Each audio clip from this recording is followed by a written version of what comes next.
हे guys, good evening. So ये वाले video में I talk about the coworking space और उसमें ऐसे 3 कंपनीज का बात करेंगे। तो एक का नाम है कॉन्टोर स्पेस, दूसरे का नाम है AWFIS लिमिटेड और तीसरा है कि आपका EFC करके। ठीक है, अब देखिए द पॉइंट इसके ये जो को वर्किंग स्पेस है, मैं ये वीडियो को कवर इसीलिए कर रहा हूं बिकॉज अभी सामने आपके सामने Q2 का नंबर्स आने वाला है। ठीक है, तो यहां पे you need to be prepared, right, prepared to track those companies जिसमें तगड़ा ग्रोथ आ सकता है ना। और ये जो को वर्किंग स्पेस है, लेट मी टेल यू, यहाँ पे सेक्टर में लोग बोलते हैं ना सेक्टर टेलविंड, यहाँ पे तो तगड़ा टेलविंड है, तगड़ा टेलविंड। मतलब अगर मैं before I talk about the business models and से गाइडेंस क्या क्या दिया, मैं ये बता सकता हूं तीनों में से 2 कंपनी का गाइडेंस है कि वो अपने सेल्स को डबल करेगा इन FY25 ओवर FY24। और तीनों में जो सबसे बड़ा वाला कंपनी है, राइट, उसने भी गाइडेंस दिया है टू ग्रो बिटवीन 30 एंड 40% के आसपास। मतलब सोचो दोनों का ग्रोथ हो सकता है 100%, एक कंपनी का हो सकता है अप टू 40%, राइट। सो जब कोई स्पेस में आप देख रहे हो 2 3 4 5 प्लेयर सब एकदम तगड़े रेट से ग्रो कर रहा है, उसी को ही तो आप बोलते हैं ना कि लाइक सेक्टर में टेलविंड है, so on and so fourth. आपने देखा होगा सेम चीज ज्वेलरी स्पेस में भी है। लाइक आप बोल रहे हो ना कि ज्वेलरी स्पेस में कतई सेक्टर टेलविंड है for the past few fiscal and the past few quarters, because यहां से आपका जो मार्केट लीडिंग ज्वेलरी कंपनी से जो छोटा भी ज्वेलरी कंपनी है सब तगड़े रेट से ग्रो कर रहा है। ठीक है, सो यहां पे अभी बात करते हैं कोवर्किंग स्पेस का। अब देखो यहां पे मैं मतलब ज्यादा आपका टाइम नहीं लूंगा, एकदम सिंपल से समझाता हूं। ठीक है, एक तरफ होता है लैंडलॉर्ड इनका। अब सोचो मैं कोवर्किंग कंपनी हूं, कोवर्किंग स्पेस का एक कंपनी हूं। आपने तो देखा ही होगा, राइट, कि कोवर्किंग कंपनीज बहुत ऐसे मतलब ऐसे mushrooming if you are in cities like Bangalore और दिल्ली और से फॉर एग्जांपल हैदराबाद। ठीक है, तो यहां पे होता क्या है, मैं कोवर्किंग कंपनी हूं, कोवर्किंग स्पेस का कंपनी हूं। ठीक है, तो मेरा नाम है ऑपरेटर, मिस्टर ऑपरेटर। ठीक है, तो पहले मुझे क्या चाहिए, पहले मुझे चाहिए कि मुझे एक तरफ से बहुत सारे लैंडलॉर्ड्स को पकड़ना है। अब यहां पे मैं उसी लैंडलॉर्ड को पकड़ूंगा जो मुझे से फॉर एग्जांपल एक जगह भाड़े में दे। ठीक है, सिंपल लैंग्वेज में समझो, जो मुझे भाड़े में दे एक commercial real estate property, residential property नहीं। ठीक है, कॉमर्शियल रियल एस्टेट प्रॉपर्टी मतलब क्या, मिनिमम 10-15 हजार स्क्वायर फीट का तो मुझे जगह चाहिए। अगर मुझे 30,000 स्क्वायर फीट मिला, 50,000 स्क्वायर फीट मिला तो वो भी बढ़िया है। तो मैं क्या करूंगा, लैंडलॉर्ड से एक जगह ले लूंगा। ठीक है, उसका जो कमर्शियल रियल एस्टेट का जो स्पेस है। अब सोचो, एग्जांपल लेके बात करता हूं, सोचो मैं उस जगह को रेंट पे लिया। ठीक है, और मैं उस लैंडलॉर्ड को हर महीने लेट से 20,000 करके देने का वादा किया। ठीक है, तो मेरा पहला मंथ से क्या होगा, मुझे 20,000 करके लैंडलॉर्ड को देना पड़ेगा।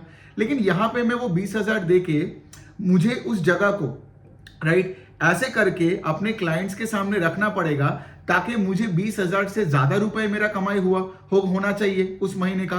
वरना मैं क्या करूं, क्योंकि देखो जगह लैंडलॉर्ड का है। ठीक है, आप उससे जगह खरीद नहीं रहे हो, तो आप अगर उनसे कोई जगह लीज पे ले रहे हो तो आपको सबलीज करना पड़ेगा किसी और को, and you have to make more money sublease करके देन से फॉर एग्जांपल जो आप लैंडलॉर्ड को दे रहे हो। तो अगर से फॉर एग्जांपल जैसे मैंने बताया 20,000 रुपए करके अगर आप हर महीने का रेंट लैंडलॉर्ड को दे रहे हो, और लेट से आपने जिस जगह को जब आपने लिया, ठीक है, किसी को सबलीज करके आपने लेट से 30,000 उठाया, तो 10,000 का प्रॉफिट हुआ ना आपका। तो यही है सिंपल बिजनेस मॉडल, ये सब आपका कोवर्किंग कंपनीज का। ठीक है, अब सोचो किसी से आप अगर 20,000 से लेते हो महीने का रेंट देके, कोई आपको 30,000 क्यों देगा जब आप उस जगह का एक वैल्यू एडिशन करते हो। तो यही पे आता है बिजनेस मॉडल का क्रक्स। मतलब क्या, आप अगर कोई भी कोवर्किंग स्पेस में जाओगे तो आप देखोगे उसका पूरा इंटीरियर डेकोरेशन, उसका फर्नीचर बिठाया जाता है। जब लैंडलॉर्ड से मिलता है ना, तब क्या पता उस जगह के इलेक्ट्रिसिटी का भी कोई फैसिलिटी नहीं है, प्लम्बिंग का फैसिलिटी नहीं है। ठीक है, कोई डेकोरेशन नहीं है, कुछ नहीं है। ठीक है, अब सोचो उस प्रॉपर्टी को एकदम ऑपरेशनल करना पड़ेगा। Got it. फिर उसके बाद सिंस आप एक वर्किंग स्पेस बिठा रहे हो तो आपको क्यूबिकल्स बनाना पड़ेगा, आपको यहाँ पे फर्नीचर लगाना पड़ेगा, पेंट्री का आपको आयोजन करना पड़ेगा ताकि वहां पे जो आपका क्लाइंट्स आए वो आके खाना पीना कर पाए। फिर वो जब क्लाइंट्स आएगा, वो अगर स्कूटी लेके गाड़ी लेके आएगा तो उसका पार्किंग का भी आपको सर्विस प्रोवाइड करना पड़ेगा। फिर लेट से कोई कोवर्किंग स्पेस है जो लेट से फॉर एग्जांपल जिम का एक फैसिलिटी बना दिया, एक पूल टेबल का फैसिलिटी बना दिया ताकि लोग थोड़ा चिल कर पाए। ये होता है वैल्यू एडिशन। ठीक है, और ये वैल्यू एडिशन के बाद आप उस तरफ से क्या करोगे, फिर उस जगह को आप बेचोगे मतलब क्या करोगे, आप बेचोगे लोगों के सामने, मतलब क्लाइंट्स को बोलोगे। अब क्लाइंट आपका रिटेल क्लाइंट भी हो सकता है, मतलब कोई फ्रीलांसर भी हो सकता है जो लेट से फॉर एग्जांपल एक दिन का डेली पास दे के भी आपका प्रॉपर्टी यूज कर सकता है और आपको एक भाड़ा देगा। या क्या पता कोई बड़ा कॉर्पोरेट हो जैसे टीसीएस टाइप का, जो लेट से आपका पूरा जगह ही एक साथ ले ले, अपने सारे एम्प्लॉयज को भेज दे। Got it. लेकिन मोटा मोटी बिजनेस मॉडल आपको समझ में आ गया कि लैंडलॉर्ड को आप हर महीने जितना दे रहे हो उससे ज्यादा ही आपको देना पड़ेगा, मतलब आपको मिलना चाहिए, राइट। और ये तभी हो पाएगा जब ये इतने सारे वैल्यू एडिशन आप कर रहे हो, राइट। तो ये होता है एक को वर्किंग स्पेस के जो भी ये जो 3 कंपनीज है, कॉन्टोर, ईएफसी और AWFIS, वो यही काम करते हैं, ठीक है। अब यहाँ पे बहुत सारे कैवियट्स हैं, ठीक है, जिसपे हम थोड़ा एक एक करके बात करते हैं। मतलब सोचो यहाँ पे जब आप प्रॉपर्टी को सबलीज करते हो किसी को, ठीक है, लॉजिकली बताओ, ठीक है, किसको ढूंढने में ज्यादा टाइम लगेगा। लेट्स से फॉर एग्जांपल आपका 20,000 स्क्वायर फीट का एक एरिया ले लिया आपने, उसमें सारे सीटें बिठा दिया, सब कुछ करवा दिया। अब आपके पास बहुत सारे ऑप्शंस है। एक है कि लाइक आप एक बड़े कॉर्पोरेट को दे दो जो जिसका सारे एम्प्लॉयज वहां पे आके बैठ जाएगा, तो ये कंपनीज के लिए बेनिफिशियरी है। मैं को वर्किंग ऑपरेटर के एंगल से बात कर रहा हूं, ठीक है, क्योंकि मैं वो बंदा हूं। क्यों? बिकॉज अगर लेट से फॉर एग्जांपल एक बड़ा कॉर्पोरेट के साथ मेरा एक कॉन्ट्रैक्ट साइन हो गया तो मुझे लोगों को ढूंढ के सीट को यहां पे फिल नहीं करना पड़ेगा। समझ में आया? लेकिन सोचो फॉर एग्जांपल बड़ा कॉर्पोरेट के साथ मेरा कोई टाई अप्स नहीं है और लेट से छोटे छोटे स्टार्टअप्स और ये सारे आपका फ्रीलांसर्स के साथ ही मेरा कनेक्शन है। मतलब क्या, ऐसे बहुत दिन आएगा जब मेरे बहुत सारी सीटें खाली रहेगा, right, in the coworking space, लेकिन मेरा तो भाड़ा उतना ही मुझे देना पड़ रहा है, राइट, टू द लैंडलॉर्ड। वो तो माफ नहीं करेगा ये बोल के लाइक अरे भाई ठीक है आपका कोई बंदा है नहीं तो ठीक है मेरे को अगले महीने आप थोड़ा कम भाड़ा दे दो, ठीक है। तो ये हो गया बात। अब यहां पे आप सोचो हर एंगल के 3 पार्टी के एंगल से सोचते हैं, ठीक है। लैंडलॉर्ड के एंगल से, बिकॉज लोगों को लगता है कि कल तो लैंडलॉर्ड यहां पे जो को वर्किंग ऑपरेटर है इसको हटा के खुद भी ये बिजनेस कर सकता है, लेकिन लैंडलॉर्ड ऐसा करता नहीं है। क्यों? बिकॉज एक तो लैंडलॉर्ड का कोई मैनेजमेंट एक्सपीरियंस नहीं है, ठीक है। मतलब वो अगर किसी को हटा के, आपको क्या लगता है ये बहुत सारे ऑफिस स्पेसेस को बनाना, इतने सारे कनेक्शंस करना, पेंट्री वाला, खाने पीने वाले के साथ कनेक्शन, फर्नीचर वाले के साथ, डिजाइन कंपनी के साथ, तो ये सब एक लैंडलॉर्ड, एक बंदा, अकेला बंदा कैसे कर पाएगा? तो वो सब नहीं करता है। दूसरे साइड में कोई भी लैंडलॉर्ड होता है ना, तो उसके दिमाग में हमेशा ये होता है कि फ्यूचर में कभी ना कभी मैं वो प्रॉपर्टी को बेचूंगा। तो एक ऑपरेशनल प्रॉपर्टी को बेचना मेक्स मतलब is I mean it's like it's much more simpler than say for example एक प्रॉपर्टी जिसमें कोई लोग रहता नहीं है, वहां पे ऐसे झूल मिट्टी हर जगह में है, ठीक है। तो यहाँ पे लैंडलॉर्ड के उसको क्या पता है कि अगर कोई को वर्किंग स्पेस होता है उस एरिया में, सबको पता चलेगा कि देखो कितने शानदार इस पर्टिकुलर प्रॉपर्टी में बिजनेस हो रहा है, तो आगे जाके उसको वो एक पर्टिकुलर हाई वैल्यू पे भी अपने प्रॉपर्टी को बेच सकता है। तो लैंडलॉर्ड यहाँ पे आके ऐसा नहीं करता है। तो अनफॉर्चुनेटली बहुत लोगों को ये लगता है कि लैंडलॉर्ड ले लेगा, लेकिन ये को वर्किंग स्पेस के जो कंपनीज है उनका कहना है कि लाइक अगर लैंडलॉर्ड को टाइमली सारी चीजें मिल रहे और प्रॉपर्टी में भी इतने सारे जो वैल्यू एडिशन वो को वर्किंग ऑपरेटर करके दे रहा है, तो वो तो लैंडलॉर्ड का प्रॉपर्टी का ही वैल्यू को बढ़ा रहा है ना। तो इसलिए लैंडलॉर्ड का कोई प्रॉब्लम नहीं है। दूसरे साइड जिनको सबलीज करता है ये ऑपरेटर, मैं तो ऑपरेटर हूं, राइट, जैसे मैं AWFIS हूं, ठीक है। अब सोचो सबलीज करता है। अब टीसीएस का सोचो फॉर एग्जांपल, उनको लेट से उनका कोई 100 एम्प्लॉइज है जिनको लेट से एक पर्टिकुलर जगह में उनको बिठाना ही है। लेट से उनका एक पर्टिकुलर क्लाइंट है, एक बिजनेस मिल गया, एक प्रोजेक्ट मिल गया, उसके लिए वो लेट से 100 लोगों को इकट्ठा किया, लेकिन ऐसे जगह में इकट्ठा किया जहां लेट से उनको ये नहीं पता है, मतलब मैं टीसीएस का बात कर रहा हूं, उनको ये नहीं पता है कि कहां उनको बिठाया जाए। अब सोचो 100 लोगों के लिए थोड़ी आप नया बिल्डिंग लेके फर्नीचर बिठाओगे, उसको रेनोवेट करोगे, कितना खर्चा है। इससे बेटर है ना 100 लोगों को एक को वर्किंग स्पेस में बिठा दो। तो तब टीसीएस क्या करेगा, मेरे साथ बात करेगा क्योंकि मैं ऑपरेटर हूं, और मेरे को बोलेगा देखो भाई मुझे एक जगह चाहिए जिसमें इतने साल के लिए मुझे इतने एम्प्लॉइज को बिठा के काम करवाना है, ठीक है, और मेरे साथ उसका कॉन्ट्रैक्ट हो जाएगा, right. And of course as a operator मैं यही चाहूंगा ना कि जितने बड़ा पीरियड का कॉन्ट्रैक्ट हो उतना सही है। Got it? क्योंकि यहां पे एक कॉन्सेप्ट है जिसको बोलते हैं एसेट लायबिलिटी मिसमैच। मतलब सोचो अगर मैंने लीज पे लिया वो वाला जगह फ्रॉम द लैंडलॉर्ड लेट से 4 साल के लिए, और यहां पे लेट से मैं पूरे जगह को टीसीएस को 6 साल के कॉन्ट्रैक्ट में अगर दे दिया, मतलब क्या, मेरा यहां पे मिसमैच नहीं है। मेरा हमेशा जो इनकम आएगा वो मेरे एक्सपेंस से ज्यादा ही होगा। Are you getting the point here? लेकिन रिस्क कहां पे है? सोचो अगर मैं 5 साल 6 साल का मैंने यहां पे ले लिया, आपका लीज पे मैंने ले लिया, ठीक है, लैंडलॉर्ड से, लेकिन दूसरे साइड में जो कंपनीज के साथ मेरा टाई अप्स है वो छोटे छोटे कंपनीज है, तो कम सीट्स लेता है मेरे से, और उनका साथ मेरा जो कॉन्ट्रैक्ट है वो कॉन्ट्रैक्ट का ड्यूरेशन कम है, तो इसको बोलते हैं एसेट लायबिलिटी मिसमैच। ठीक है, तो ये भी हमें देखना पड़ेगा बिजनेस के साथ। अब आप बोलोगे एसेट लायबिलिटी मिसमैच हो रहा है कि नहीं मतलब को वर्किंग ऑपरेटर में, कैसे पता चलेगा? आपको यहाँ पे मार्जिन को ट्रैक करना पड़ेगा।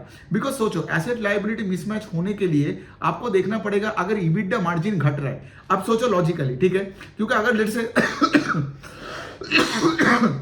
आई एम सो सॉरी, मेरे खांसी जाता ही नहीं है, बट एनी विच वे, सोचो एक साइड में आपने लेट से 2-3 नया बिल्डिंग ले लिया डिमांड को एंटिसिपेट करके, और लैंडलॉर्ड से अपने लेट से लीज एग्रीमेंट में चले गए। ठीक है, लेकिन सोचो जब आप नया जगह में ले रहे हो तो वहां पे आपको जगह बनाने के लिए भी, जैसे मैं बोल रहा हूं, इसको फिट आउट बोलते हैं, इलेक्ट्रिशियंस को लाना पड़ेगा, प्लम्बिंग का फैसिलिटीज करना पड़ेगा, डेकोरेट करना पड़ेगा, फर्नीचर लाना पड़ेगा। तो इससे क्या होता है, इसके लिए क्या आपका खर्चा बढ़ जाएगा, राइट। लेकिन अगर डिमांड सिनेरियो ठीक नहीं रहा और वहां पे अपनी सीट्स भर्ती नहीं हुआ तो आपका मार्जिन घटेगा ना। मार्जिन का मतलब क्या, यहां पे आपका सेल्स का जो ग्रोथ है वो उतना रेट से नहीं हो रहा है जितना आपका एक्सपेंसेस बढ़ते जा रहे हैं। Got it. तो यहां पे क्या है, एसेट लायबिलिटी मिसमैच का सबसे तगड़ा इंडिकेशन यही है कि आप इस कंपनी का इबिटडा या इबिट मार्जिन देखते रहो। तो जिस कंपनी का अगर आप देखोगे इबिट मार्जिन घटते जा रहा है, मतलब क्या कि उन्होंने केपेक्स तो कर दिया, नया जगह में लेके सारे को वर्किंग स्पेस बना दिया, एडवर्टाइज कर दिया, लेकिन उनका सीड बढ़ नहीं रहा है, मतलब वो सबलीज नहीं कर पा रहे ढंग से। ठीक है, तो ये हो गया एक और इंपॉर्टेंट बात। अब देखिए, अब यहां पे बात क्या है, मैनेज स्पेस का एक कॉन्सेप्ट है। मैनेज स्पेस का मतलब क्या है, अब देखिए दे मिक्स इट अप। मतलब आज सोचो ना, एक होता है let's say for example Google, ठीक है। अब सोचो गूगल में, अब गूगल इंडिया में लेट्स से फॉर एग्जांपल उन्होंने हायर किया 2000 लोगों को। अब गूगल सबको थोड़ी बोलेगा तुम यूएस आके हमारे हेडक्वार्टर में काम करो। तो गूगल क्या करता है, ये कंपनीज के को वर्किंग ऑपरेटर के साथ कनेक्ट करता है और अपने सारे एम्प्लॉयज को बहुत सारे जगह में बिठा देता है। अब मैनेज्ड जो स्पेस है, इसका मतलब क्या है, इसका मतलब यही है कि से फॉर एग्जांपल आज आपके पास अगर 100 सीटें हैं, ठीक है, मैनेज स्पेस मतलब एक क्लाइंट लेट से 75-80 सीट ले लिया, राइट। मतलब क्या, या फिर क्या पता 100 सीट ही ले ले, मतलब आपको किसी को ढूंढने में प्रॉब्लम नहीं है, राइट। तो इसलिए ये कंपनी, अब देखो, अब पॉइंट यही है, एक फ्रीलांसर से या फिर से कोई स्टार्टअप कंपनी से आप अगर छोटे छोटे दिनों का कॉन्ट्रैक्ट करते हो तो शायद इनका मार्जिन ज्यादा होता है एज एन ऑपरेटर, बट यहां पे सोचो कितना हाई टर्न्स है, मतलब यहां पे आपका चर्न है, सॉरी, वर्सेस दूसरे साइड में यहां पे स्टेबिलिटी आपको मिलता है। जब लेट से फॉर एग्जांपल आज अगर एक टीसीएस से गूगल टाइप ने क्या किया, अपना सारे एम्प्लॉयज यहां पे 200-250 एम्प्लॉय आपको भेज दिया और बोला कि 5 साल तक हम काम कर पाएंगे, ठीक है। तो ये बनता है बात। तो कोई भी कंपनी का अगर आप देख लोगे, आई थिंक ये AWFIS का अगर मैं बात कर सकता हूं, उनका 65-70% ऑफ द रेवेन्यूज आता है मैनेज स्पेस से, बड़े बड़े क्लाइंट्स के साथ कॉन्ट्रैक्ट में। बाकी आप देखोगे ऐसे बहुत फ्रीलांसर्स है, छोटे छोटे स्टार्टअप्स है, एसएमई एमएसएमई कंपनीज है, जो भी धीरे धीरे करके मतलब स्केल अप कर रहे हैं और को वर्किंग स्पेस को यूज कर रहे हैं। और उनके लिए एडवांटेज सोचो, एक छोटे एसएमई कंपनी जिनका लेट से 10 एम्प्लॉय है, तो वो क्या कर सकता है, 10 एम्प्लॉय को एक कोवर्किंग स्पेस में बिठा सकता है, सिर्फ 10 लोगों के लिए जगह के लिए वो पैसा देगा।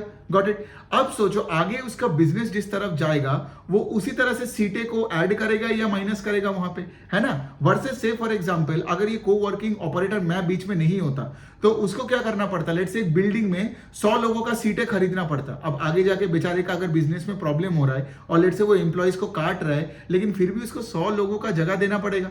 लेकिन को वर्किंग स्पेस में क्या है, ये है फ्लेक्सिबिलिटी मिलता है। Got it. इनका बिजनेस का सबसे बड़ा मोट यही है, फ्लेक्सिबिलिटी, ठीक है। मतलब आज अगर मैं सोलोप्रेन्योर हूं तो मैं अकेला जाके काम कर सकता हूं, फिर उसके बाद मेरे टीम में 5 लोग आ गया तो मैं 5 लोगों को जाके काम कर सकता हूं, 25 हो गया तो मैं 25 लोगों के लिए अपना सीट्स बुक कर सकता हूं। Got it. लेकिन उसके बाद लेट से कोई इकोनॉमिक डाउनटर्न हुआ, मेरा बिजनेस का लेट से कोई टेक्नोलॉजी आउटडेटेड हो गया, मुझे अगर 25 से 10 में भी लेके आना है और लेट से मुझे 15 लोगों को निकालना है, फिर मैं जब 10 लोग हो जाएगा फिर उसके लिए मैं कम भाड़ा दूंगा। Got it. तो ये को वर्किंग स्पेस यही पे काम करता है, राइट। तो मैनेज स्पेस का मतलब है एक क्लाइंट पूरा जगह ले लेता है। Got it. वरना क्या है, दे सेग्रीगेटेड, ठीक है।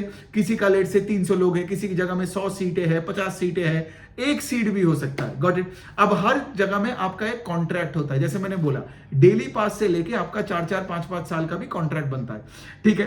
तो ये सब चीजें मैं सिर्फ ये बता रहा हूं बिकॉज ताकि आपका बिजनेस मॉडल में क्लैरिटी मिल जाए। अब देखिए, अब पॉइंट ये है कि ये कंपनीज का रिजल्ट्स बहुत तगड़ा आ रहा है पिछले क्वार्टर में। मतलब कॉन्टोर का नहीं बात कर रहा हूं बिकॉज कॉन्टोर क्या है, वो सिर्फ 100 करोड़ का मार्केट कैप का कंपनी है, ठीक है। जबकि बाकी दोनों कंपनी अगर आप देखोगे, आई थिंक ईएफसी का मार्केट कैप है 2500 करोड़ के आसपास, और आपका AWFIS का market cap is around 5000 crore के आसपास, ठीक है। तो यहां पे क्या है, कॉन्टोर बहुत छोटा है, ठीक है। और कॉन्टोर का ना आपका हाफ ईयरली नंबर्स आता है, मतलब उनका मार्च के बाद अभी आएगा, ये H1 में आएगा, मतलब आपका ये अक्टूबर में इनका रिजल्ट आएगा, फिर उसके बाद जाके अगले मतलब H2 का नंबर आएगा, Q1 Q3 नहीं आता है। जबकि EFC और आपका AWS का आपका Q1 का नंबर आया। अब देखिए मैं तीनों कंपनी के बहुत डेप्थ में नहीं जा रहा हूं, लेकिन देखो क्योंकि कुछ दिन बाद ही Q2 आ जाएगा, लेकिन मैं चाहता हूं कि आप इस स्पेस को बहुत अच्छे से ट्रैक करो, ठीक है।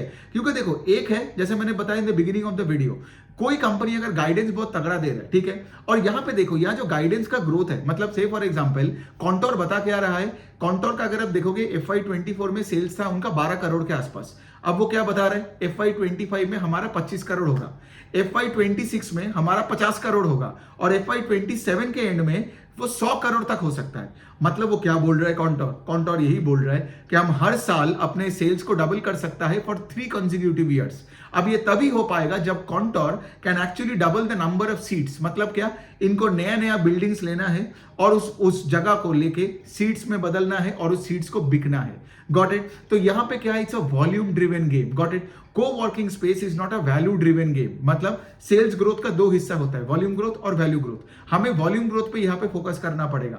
मतलब सोचो अगर आपका सीटें डबल नहीं हो रहा है तो आपका सेल्स भी डबल नहीं होगा, बिकॉज एग्जिस्टिंग सीटों का भाड़ा आप नहीं बढ़ा सकते हो, ठीक है। वही 3-4% ऊपर नीचे करके आप कर सकते हो इन्फ्लेशन एडजस्टेड, लेकिन यहां पे आपका मेन गेम है वॉल्यूम का गेम। तो सोचो कॉन्टोर का कितना बड़ा स्कोप है ना। लेकिन ये जो मैं बात बोल रहा हूं कॉन्टोर का, वो FY24 मतलब मार्च 31 का डेटा बता रहा हूं, क्योंकि अभी उनके पास 1200 सीट्स है, ठीक है। उन्होंने क्या बोला, FY25 में 2500 सीट होगा, फिर FY26 में 5000 सीट, और FY27 में 10,000 सीट। उनका मैनेजमेंट ने लास्ट कॉन कॉल में ये भी बोला कि 10,000 तो हम बता रहे हैं, इंडिया में इतना डिमांड है कि हमारा 25,000 का सीट्स भी हम देख सकते हैं। लेकिन ऑफ कोर्स उसके लिए कोई कुछ नहीं बोला कि 5 साल में करेंगे या 7 साल में करेंगे, वैसा कुछ नहीं। मतलब वो ये बोलने का कोशिश करे कि 10,000 में हम रोकेंगे नहीं। अब बात देखिए, जब कोई कंपनी का रिजल्ट आएगा कॉन कॉल ये जो कॉन्टोर का, तो 1200 सीट था, कितना गाइड किया, साल के एंड में 2500 सीट होगा।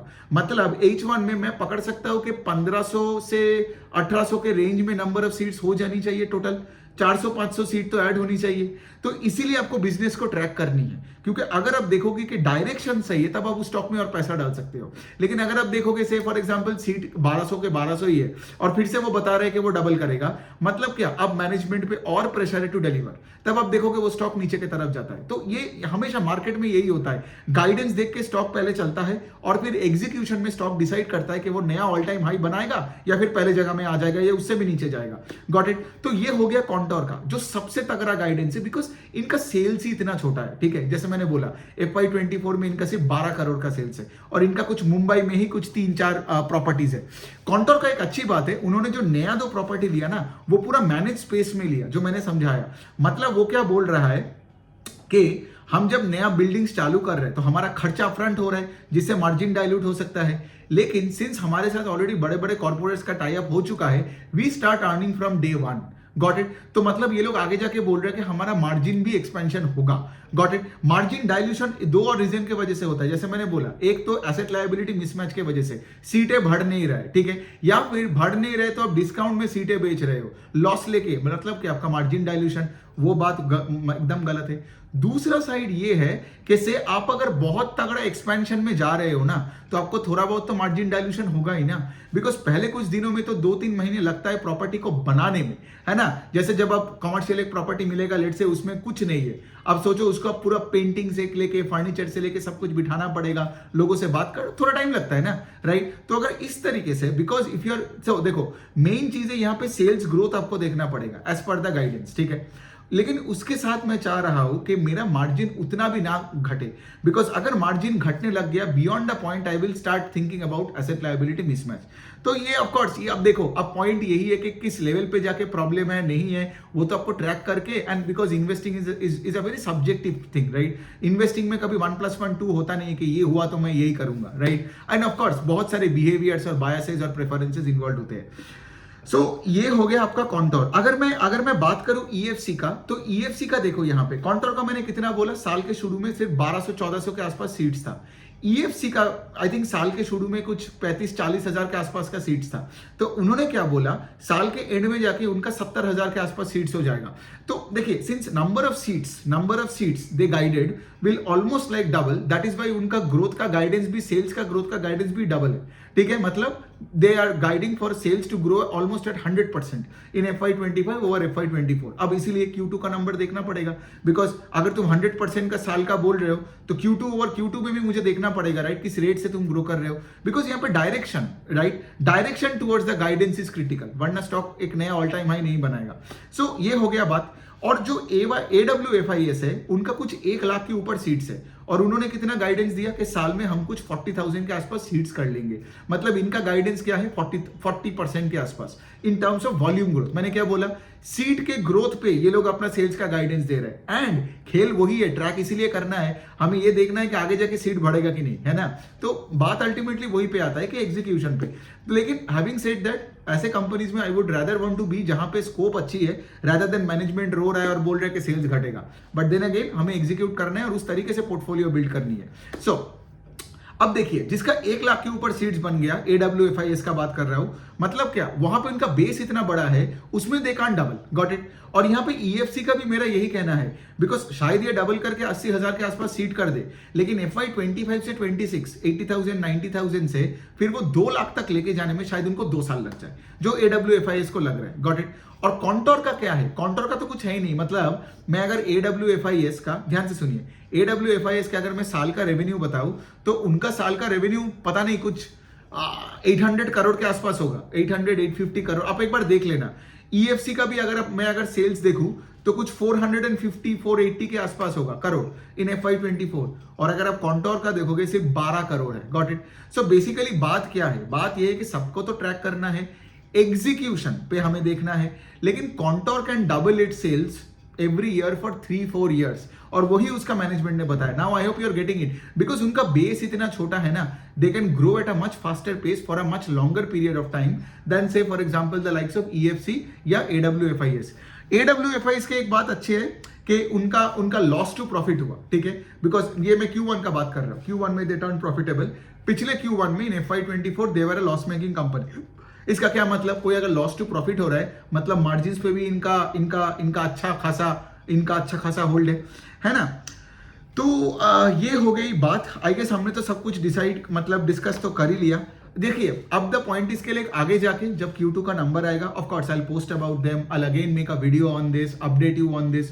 मेरा तो काम यही है ना कि बिजनेस को ट्रैक करने में आपको हेल्प करवाना, राइट, लेकिन डिसीजन आपकी होनी चाहिए। मेरा एक ही चीज है आपका कि लाइक वैसे कंपनीज को ज्यादा ट्रैक करो जिसका मैनेजमेंट का गाइडेंस बहुत अच्छा है, ठीक है, और उसमें पोजीशन बिल्ड करो जहां पे आप देखोगे एग्जीक्यूशन गाइडेंस के अलाइनमेंट में जा रहे हैं। टू बी वेरी ऑनेस्ट, इस स्पेस में मेरा बहुत ही दिलचस्पी है, but I don't have a position as of yet. मैं इस Q2 में तीनों का नंबर्स देखूंगा, ठीक है, और शायद मैं उसके बाद I don't know, may be contour, या मुझे तो कॉन्टोर और EFC बेटर लगता है। AWFIS इतना बड़ा है, शायद वो उसी रेट से ग्रो नहीं कर पाएगा। I have companies growing more than 30% का sales, a lot of companies in my portfolio. लेकिन यहाँ पे of course I would want Kontor to do the best, because Kontor बहुत ही छोटा है ना, और अगर वो एग्जीक्यूट कर दिया ना, तो कॉन्टोर का 12 करोड़ का जो सेल्स है वो 3-4 साल में 100 करोड़ का भी सेल्स हो सकता है। और अगर मार्जिन्स पे कंट्रोल आ गया तो सोचो क्या रेट से EPS ग्रो करेगा और शेयर होल्डर बेनिफिटेड होगा।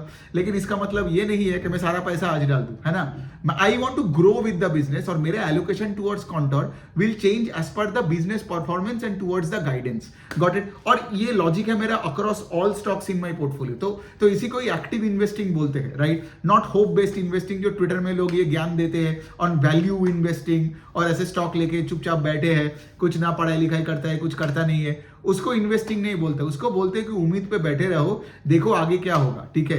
वैसा नहीं है, जब तक कंपनी परफॉर्म करेगा तब तक आप उसको रिवॉर्ड करना पड़ेगा विद मोर मनी। इसीलिए तो I make this video so that I can help you to track businesses. Okay, so यही तक है। अब बाय द वे इनका इनका देखो, इनका और तो बस ठीक है, मतलब और तो आई गेस और भी बहुत सारी चीजें हम डिस्कस कर सकते हैं, but I keep it to this, right. Q2 का जब इनका रिजल्ट आएगा तो मैं बिजनेस मॉडल का और थोड़ा डिटेल में और बता दूंगा। और मैं चाहूंगा कि आप इनका पीपीटी पढ़ लो, इनका कॉन कॉल देख लो, इनका एनुअल रिपोर्ट में MD&A सेगमेंट देख लो, आपको बहुत नॉलेज मिल जाएगी। और ये बहुत सिंपल सी एक स्पेस है, बैंक्स के तरह, जैसे बैंक्स पैसा उठाता है और पैसा लेंड करके बीच में मार्जिन खाता है, तो इनका भी 60-70% सेल्स आता है। वही एक लीज पे लैंड लेता है, फिर उसको वैल्यू ऐड करके उसको सब लीज करता है और मार्जिन में खाता है। कुछ कंपनीज का ये है, मतलब इनका 70% ऑफ देयर सेल्स आप बोल सकते हो वैसा, स्पेशली AWFIS का और आपका EFC का। दूसरा जो 30-35% है ना, वो आप ऐसे बोल सकते हो कि उनका कोई, आई थिंक इनमें से कौन सा कंपनी था, आई थिंक EFC है, जो फर्नीचर बिजनेस का मैन्युफैक्चरिंग में भी चला गया।